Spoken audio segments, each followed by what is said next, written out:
Okay, Holly, good to go. Thank you. Good morning, everybody. I would like to call this morning's meeting to order. It is now 9:01 a.m. And Stephanie, would you please take attendance? Of course, good morning. Adrian Cochran. Okay, so you join us. I think you're on mute. Thank you. There you are. Good morning, Adrian. Good morning. Good morning. Andrea Comer. Good morning, President. Alex Marcelino has not joined Alex us yet. is not on the committee anymore, Stephanie. So why Adrian is Andrea is here. Okay. Ellen McKitterick. Present. John Scott. I don't see John. John has not joined us yet. Mike Feltis. Here. And Holly Williams. Here. All right, we have a quorum. Thank you. I would like to welcome and thank any members of the public who are joining us this evening, or this morning rather, and transition on to item number 2 on our agenda, a review and approval of the January 27th, 2023 meeting minutes. I would like to ask the committee for a call to approve. So moved. Thank you. Thank you. All in favor? Aye. Aye. Any opposed? Any abstentions? Abstention. Thank you. It's noted. All right, and so the motion carries. We're now going to transition to a report from our Spring Group consultants on, and they will provide the actuarial quarterly update. So Spring Group, if you could just introduce yourselves and then go forward with the update. Thank you. So hi, everyone. This is Harindra Sebastian. I have been attending these meetings in the past, so you might remember me. We presented the annual report, I want to say about 6 months ago, and then a quarterly update as well, 3 months ago. I have with me my colleague Vibha Agarwal as well, who works on this plan, supporting you. Hello, everyone. So the purpose of our presentation today, and I'll share my screen in a moment, is to provide you with an update, providing you with results as of December 2022. So for the period July 2022 through December 2022, effectively representing the first 2 quarters in the fiscal year. And so I'll share my screen now.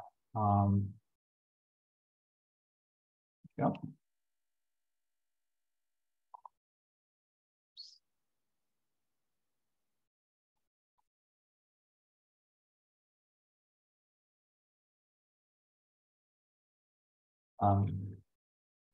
Can you see this okay?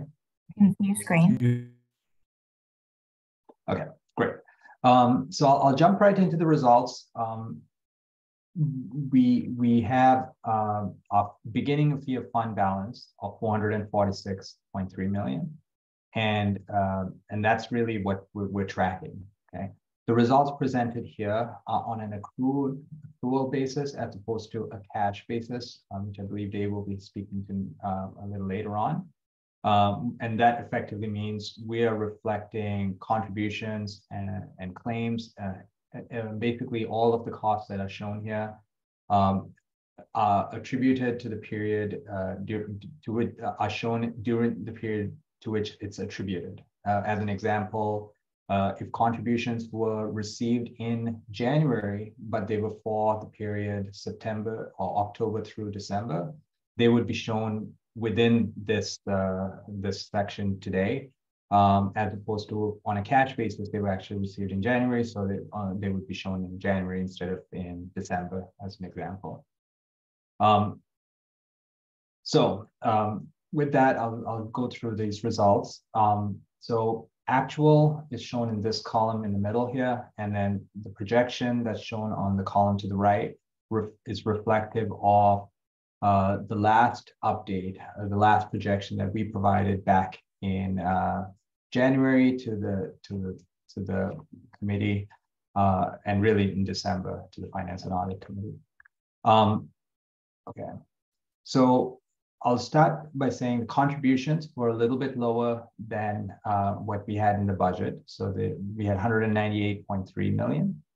That was offset by higher investment income, 6.1 million, compared to what we had in our last projection of 4 million, and lower incurred claims, 143.4 million, compared to what we had in the projection of 158.9 million. And specifically to the claims, I'll say that we have built in what I call conservative assumptions that already assume slightly higher claims than we would actually see, or we are expecting to see by design, because we are looking at the solvency of the fund, and the intent is to be conservative in our projections. So this result in particular, seeing lower claims than what we have in our budget or in our projection, is not unexpected. It's just we have conservative assumptions around incidents and so on. Okay. And then the other expense was slightly lower. This is as reported to us by the authority at 22.6 million. So overall activity for this period was 38.4 million. So that increases our fund balance from 446.3 million to 484.7 million. Okay. The main result for this committee is that when we look at our funding metrics that we've looked at in prior discussions as well, we continue to be lower than the targets, which translates into the actual result meets the target, and suggesting that the fund balance is strong, and that we have no concerns related to the fund at this time. Okay. We'll continue to monitor experience. Our projections continue to expect over the next several years that there may be increases in claims, so we want to continue to monitor that. But at this moment, based on everything we've seen, the fund continues to remain strong and meets our funding metrics that we're monitoring to make sure that that is the case. Okay. I'll move on to the next page. This page provides a graphical illustration of the same results. Overall revenue. If you look at this column, the section on the right provides actual, and the section on the left provides actuals, and the section on the right provides the financial projections from January. Overall, again, it shows the fund balance. If you look at the actual results of 446.3 million, increasing with revenue by roughly 200 million and decreasing by 166 million to end up at the result of 484.7 million. So this result is actually a little better than what we had in our prior projections. So where we had the fund balance ending up as of December at 477 million. So slightly more money in the fund.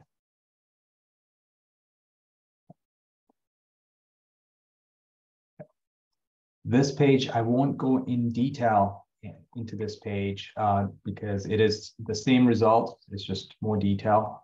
The same results I presented. It is intended to be at the reference point, particularly we'd like to look at further details. But as an example, we have the contributions shown here at the top. We do have a reserve contributions not yet received in the projection because we're showing that at the end of February, we already know what was received in respect of this period, so there is no other reserve here. And investment income, as I mentioned earlier, 6.1 million compared to projection of 4 million. Harindra, could you make that a little bigger, please? Yes, absolutely. Thank you, sir. Does this work? Yes, thank you. I appreciate that.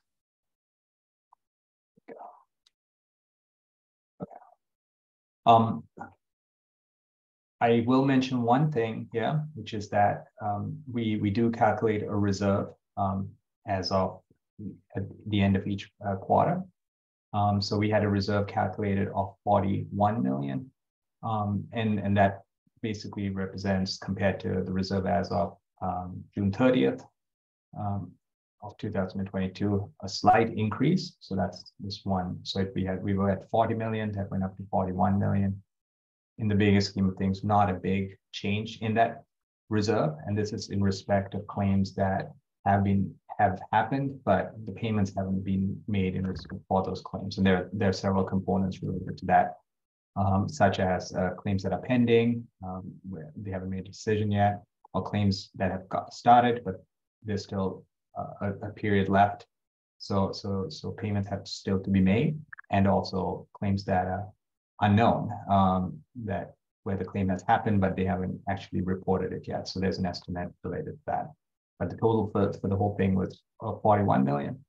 And that's pretty close to where we were expecting to be. And then the rest of these other expenses are as reported by the authority, as I mentioned earlier. And as I mentioned earlier, we started off at 446.3 million. We had net activity, revenue minus expenses, 38.4 million, and we're at 484.7 million. Again, a little bit higher than what we had projected at the end of last quarter. Okay, go to the next page. Zoom out a little. The purpose of this slide is to provide a full year picture. So we're in the last few slides, we were looking at just the first 6 months of the fiscal year, July through December. Here we're looking at full year results from July through June, so July 2022 through June 2023. The column in the middle is the updated result, or updated projection. And the column on the right provides the prior projection that we had updated last quarter. Okay. Again, we show the beginning fund balance of 446.3 million. That's as of June 30th, 2022. We show the net activity here, all of the activity that we project, and the ending result.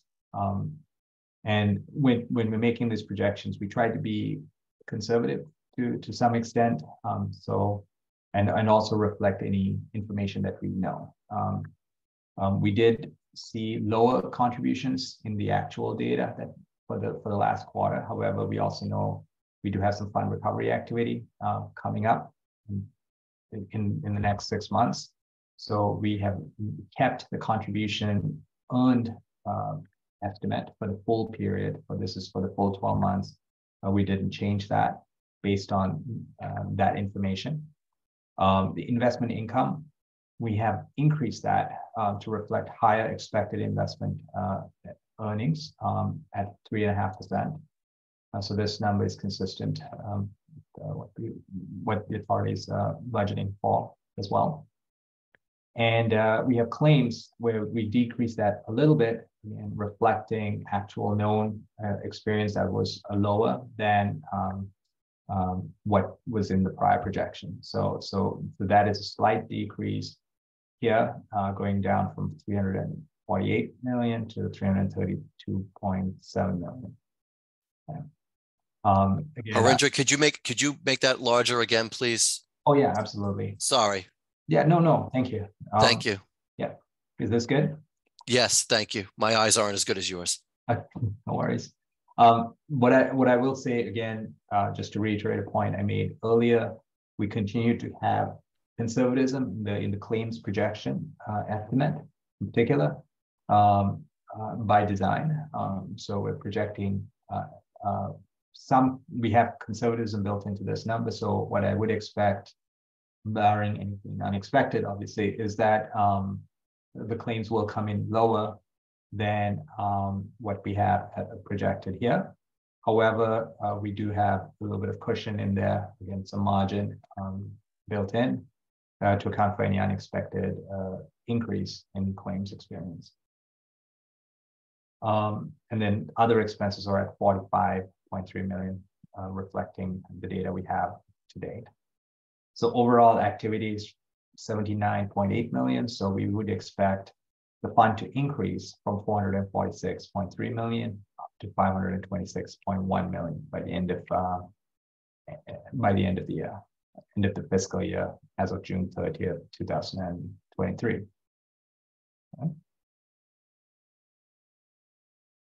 So that brings me to the end of the prepared presentation that we had related to the fund. I'll open it up for questions.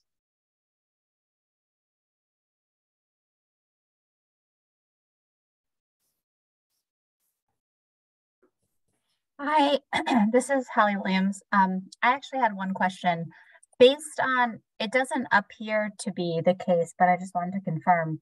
Based on the quarterly update, even though our contributions are a little less than what was budgeted, it doesn't seem as though anything is moving wildly to suggest that the next, annual review of our actuarial assumptions would really need to shift at this point. That's right. Okay. Now there is some fund recovery activity and some other changes. So that, as an example, could result in a change. Or if we do see a deferring experience, particularly in the next 3 months, or at least for the period January through March, that could result in something, us making a different assessment. But at this point, yes, I agree with you. We wouldn't expect to see wildly different assumptions that would change the results in the annual report. Yes. Okay, that's helpful. Thank you. Good.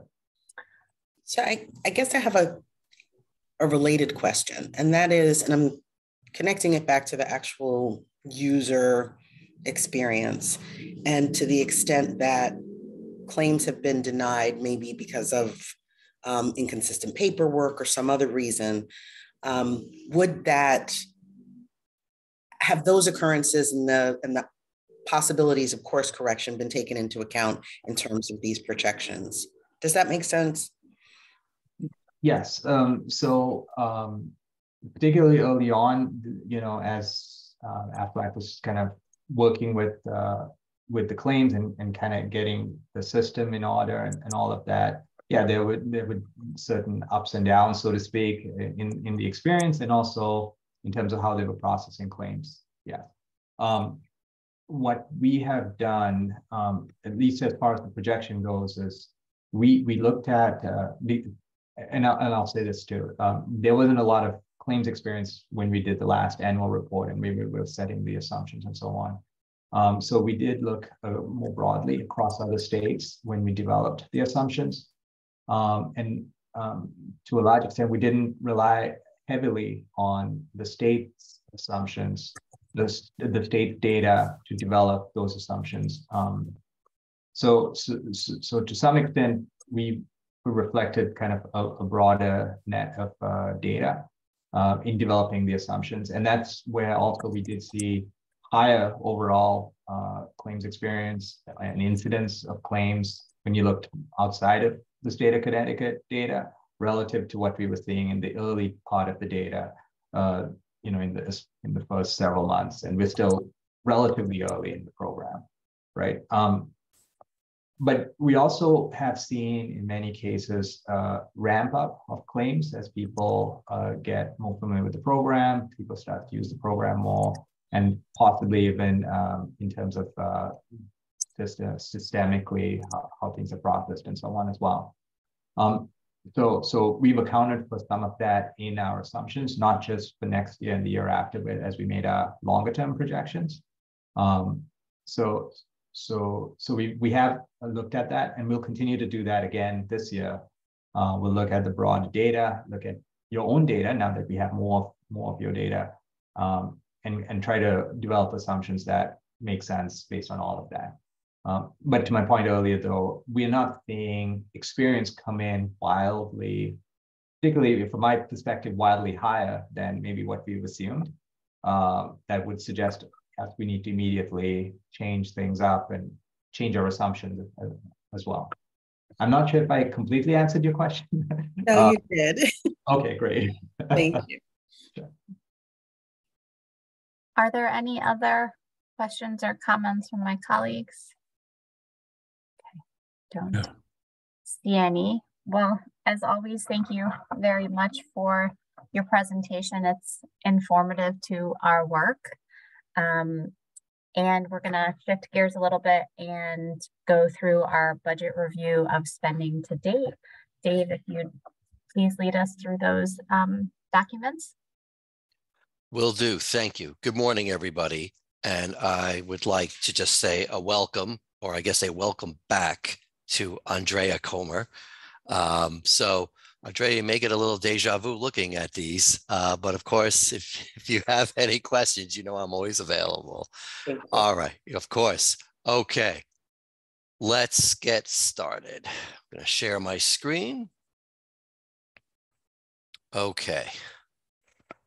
All right, so these results are going to be for the month and year-to-date, fiscal year-to-date through January of 2023. And we're going to start with our operating results. So our operating results, net activity for the month was $3.9 million. There was $1.1 million of expenses, and there was $5 million that was brought in as per the budget, as it always is every quarter, to fund the operations of the authority. As to what made up the $1.1 million of expenses this month, salaries and related were almost $513,000. Licenses were $345,000. The primary driver of that was our annual Salesforce license. We had reported preliminarily last month at the board meeting that there were going to be annual ForgeRock expenses as well. But it turned out when we were reconciling that payment was actually made February 1st, even though we had started initiating it in January, didn't actually get paid. So since we're on a cash basis, that will be reported in February results. Other significant expenditures were contact center of almost $129,000, outreach expenses of almost $79,000. Annually, year-to-date, I should say, year-to-date, our activity has been almost $8.4 million compared to the budget of $4 million. We're ahead of budget by $4.4 million year-to-date. And I'll also mention that for the month of January, we were $462,000 ahead of budget year-to-date.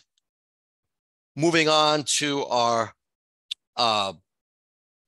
bond spending, we spent $137,000 in the month of January, primarily on fund recovery efforts.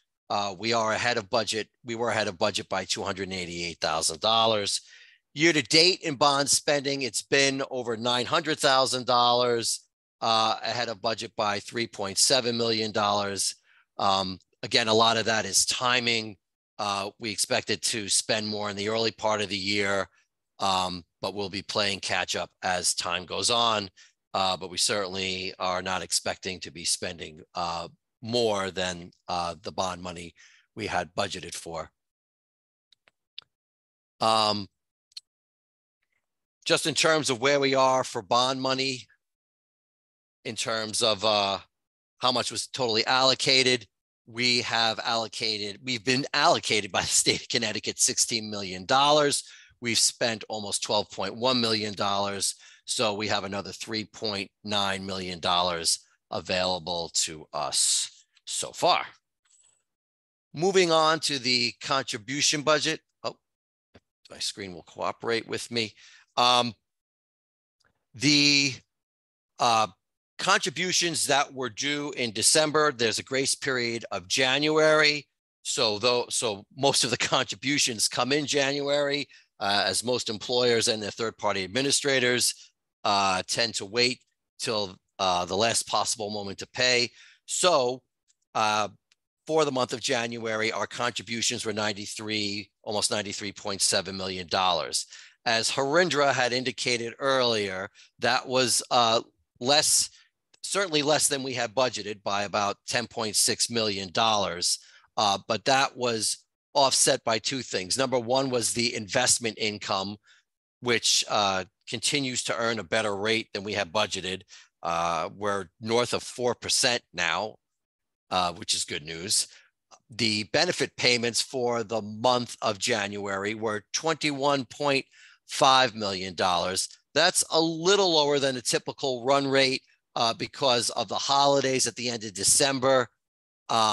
There weren't as many people applying for benefits, so that bled over into the early part of January, but we are starting to see that number to kick up back to a more regular run rate in the second part of January and so far in what we're seeing in February.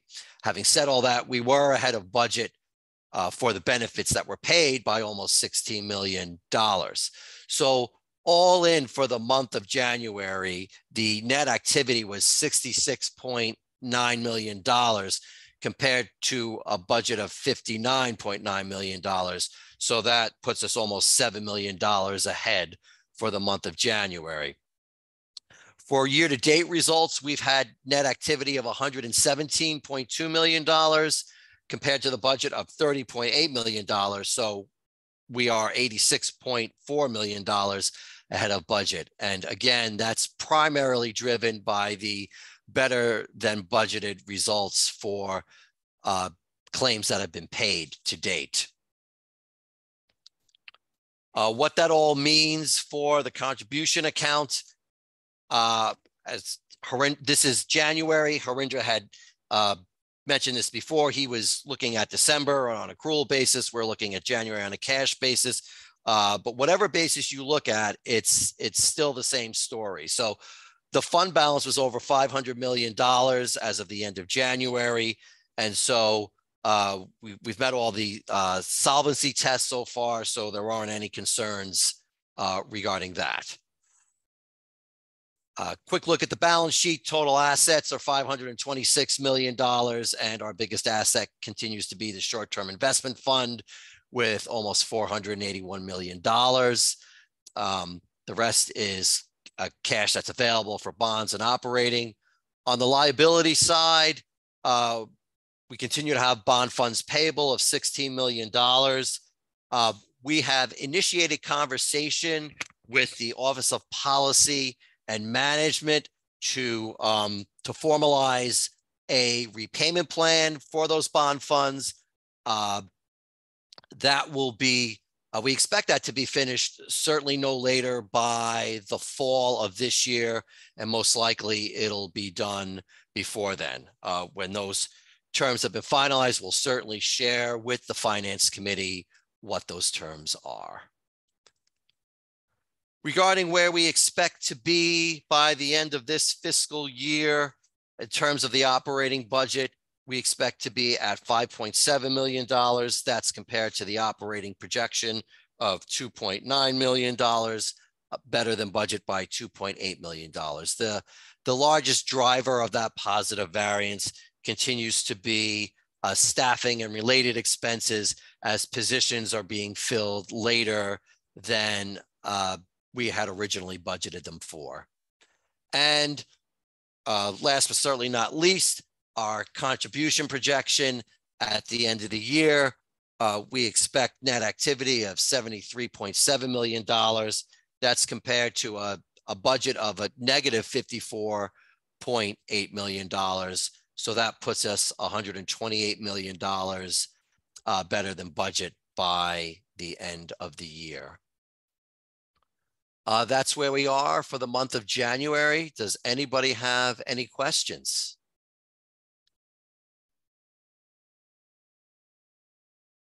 Okay, thank you for your time. As always, I appreciate it.